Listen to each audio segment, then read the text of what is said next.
मूर्ख बगळा. कोणी एकेकाळी एका तलावाच्या किनारी एक नारळाचं उंच झाड होतं. त्या झाडावर एक म्हातारा बगळा राहत होता. तो तलाव काही दिवसातच आटून जाणार होता. त्या तलावात फारच कमी मासे उरले होते, जे त्या एकट्या बगळ्यासाठी पुरेसे होते. परंतु तो तलाव आणि नारळाचं झाड यावर त्या बगळ्याला फार गर्व होता. बाकीच्या सगळ्या बगळ्यांना जर कळलं असतं की मी किती नशीबवान आहे तर किती बरं झालं असतं. एक दिवस एक मोठा बगळ्यांचा थवा त्या तलावावरून जाताना त्यानं पाहिला. अरे थांबा जरा, इकडे खाली बघा, खाली. तो म्हातारा पक्षी आपल्याला बोलवतोय. चला जाऊन पाहूया, कदाचित तो संकटात असेल.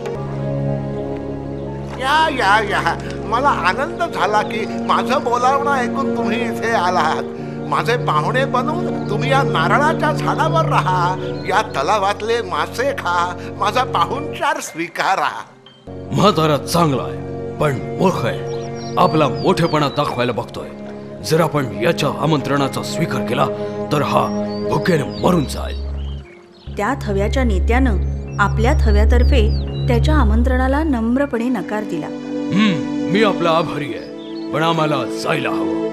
हो, आमचा बुद्धिमान नेता सांगतोय ते बरोबर आहे. आम्ही खूप जण आहोत आणि हे बघा, हे मासे फक्त तुमच्या पुरतेच आहेत.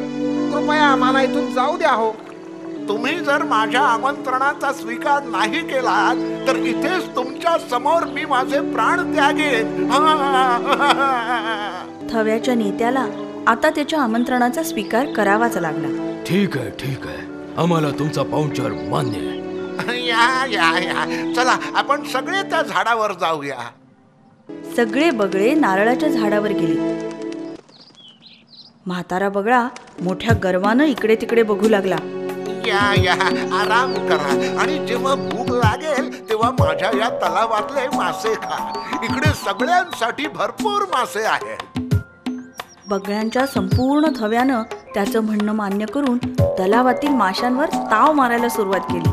आहा, अरे हे बघ, मी तुझ्यापेक्षा जास्त मासे खाऊ शकतोय. अरे तू काय खाणार? जा जा. अरे मी तर आतापर्यंत 6 मासे गट्टम केले. तुम्ही दोघं त्यापेक्षा जास्त खाऊन दाखवा, मग मानेन मी.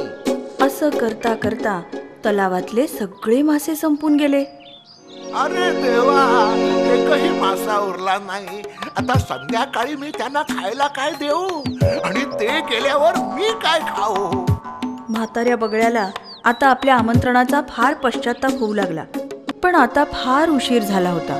संध्याकाळी त्या थव्याचा नेता त्याच्याजवळ गेला. संध्याकाळी आम्हाला खाण्यासाठी काहीच उरलेलं नाही. तुमच्या पाहुणचाराबद्दल मी तुमचा आभारी आहे, पण आता मात्र आम्हाला निघायला हवं. माझ्या थव्याला मी उपाशी ठेवू शकत नाही. ते सगळे बगळे निघून गेले.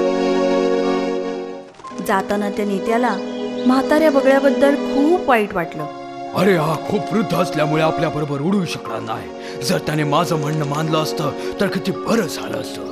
मला नाही वाटत तो जास्त दिवस जिवंत राहील. काही दिवसातच त्या वृद्ध अशक्त झालेल्या बगळ्यानं तिथेच आपला प्राण सोडला.